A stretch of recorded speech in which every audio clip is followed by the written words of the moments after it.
नमस्कार दोस्तों, मैं संजय टाटी आप लोगों को स्टडी विद ट्रिक चैनल पर स्वागत करता हूं। दोस्तों, आज हम इस वीडियो में मध्यकालीन भारत का दिल्ली सल्तनत डिस्कस करेंगे, जो परीक्षाओं के दृष्टिकोण से बहुत इंपॉर्टेंट है। सो दोस्तों, आप लोग इस वीडियो को पूरा देखिएगा और समझिएगा। अरबों का आक्रमण पार्ट 1 हम ऑलरेडी बना चुके हैं। अगर आपने इस वीडियो पार्ट 1 को अभी तक नहीं देखा तो जाके देख लीजिएगा, वीडियो का लिंक डिस्क्रिप्शन में मिल जाएगा। ये पार्ट 2 है जिसमें हम दिल्ली सल्तनत कवर करेंगे। तो चलिए दोस्तों, वीडियो को स्टार्ट करते हैं देर ना करते हुए।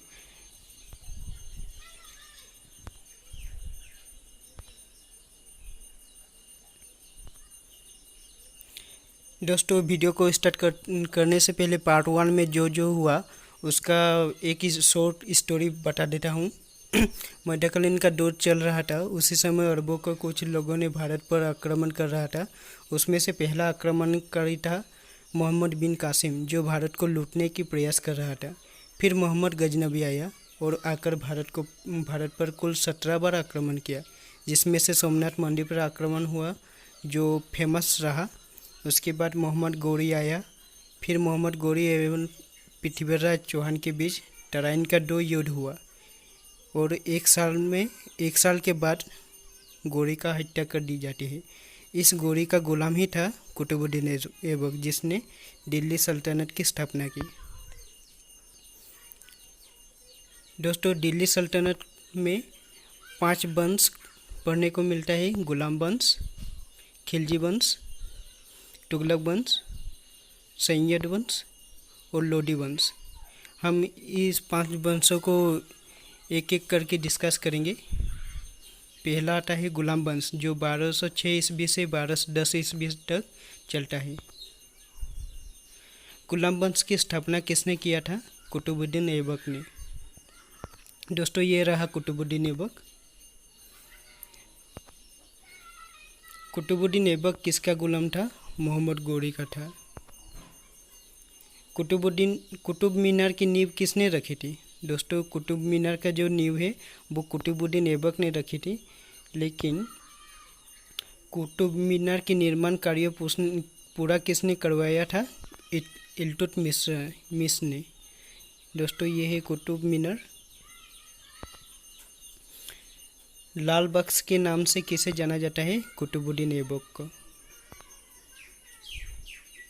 2.5 दिन का झोपड़ा निर्माण करवाया था, किसने करवाया था? कुतुबुद्दीन ऐबक ने। कुतुबुद्दीन ऐबक का क्या खेलते समय मृत्यु हो गई थी? दोस्तों, ये चौगान मतलब पोलो, जो हॉकी के डंडे निशाना होता है, वो खेलते समय उन घोड़े से गिरकर मृत्यु हो गया। कुतुबुद्दीन ऐबक का गुलाम एवं दामाद कौन था? इल्तुतमिश। लाहौर से राजधानी को स्थानांतरित करके दिल्ली कौन लाया? इल्तुतमिश ने।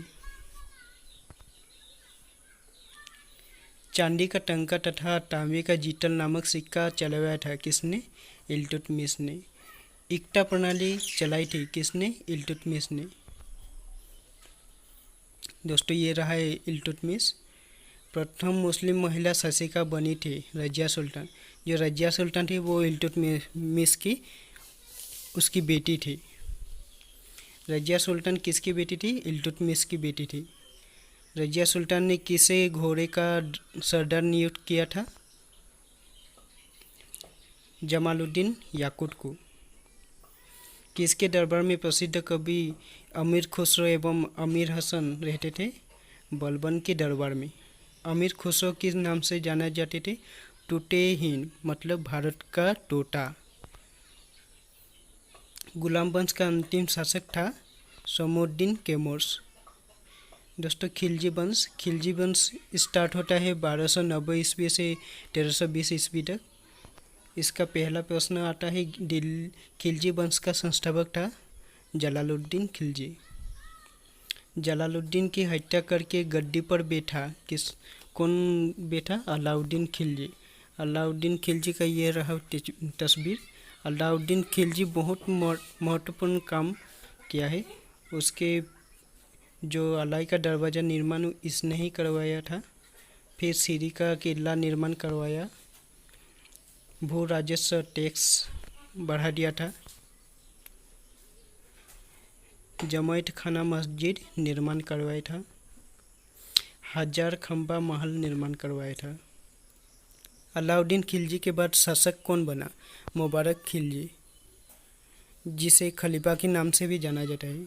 खिलजी वंश का अंतिम शासक रहा खुसरो खां। फिर आता है तुगलक वंश, जो 1320 ईस्वी से 1398 ईस्वी तक चला। इसमें से पूछा जाता है तुगलक वंश का संस्थापक कौन था? तो गयासुद्दीन तुगलक था। गयासुद्दीन द्वारा निर्मित दुर्ग का नाम क्या था? छप्पनकोट था। गयासुद्दीन का मृत्यु कैसे कहाँ हुआ? जूना खान द्वारा निर्मित लकड़ी के महल में दबकर मृत्यु हो गया।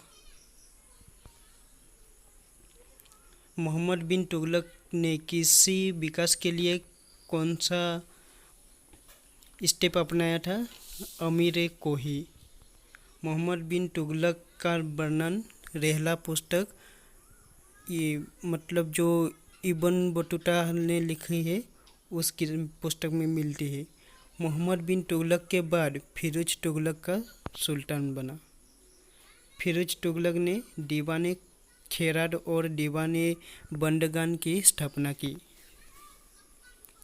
फिरोज ने चांदी एवं तांबे का मिश्रण अड्ढा एवं बीख नामक सिक्का चलाया था।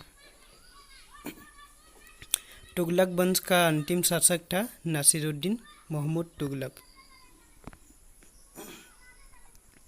उसके बाद आता है सैयद वंश, जो 1414 ईस्वी से 1451 ईस्वी तक चला।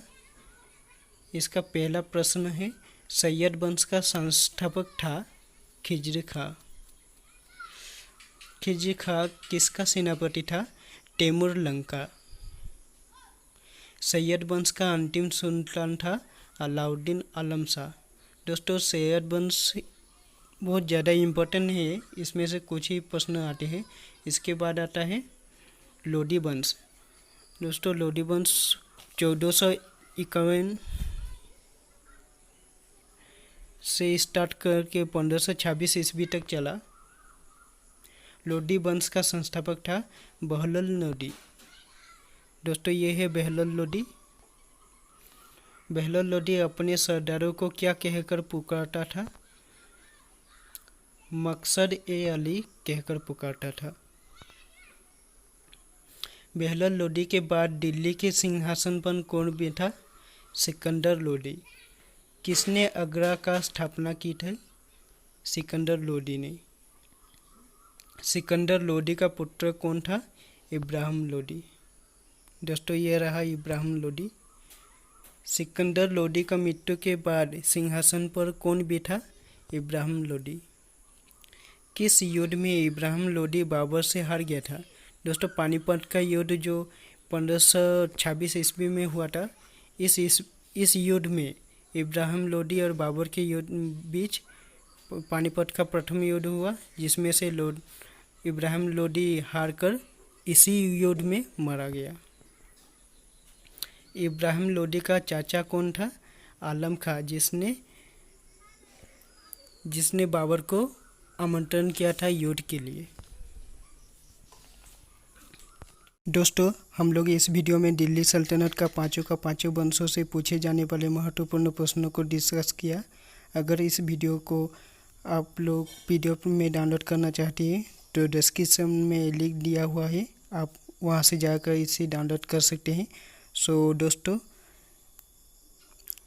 अगर हमारी मेहनत अच्छी लगी है तो लाइक करना, वीडियो कैसा रहा कमेंट करना, और ज़्यादा से ज़्यादा आप इस वीडियो को अपने दोस्तों तक शेयर करना।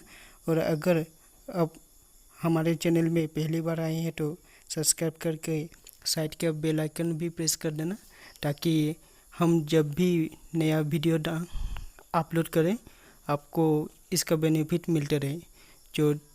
चलिए दोस्तों, विदा लेते हैं। जय हिंद, जय भारत।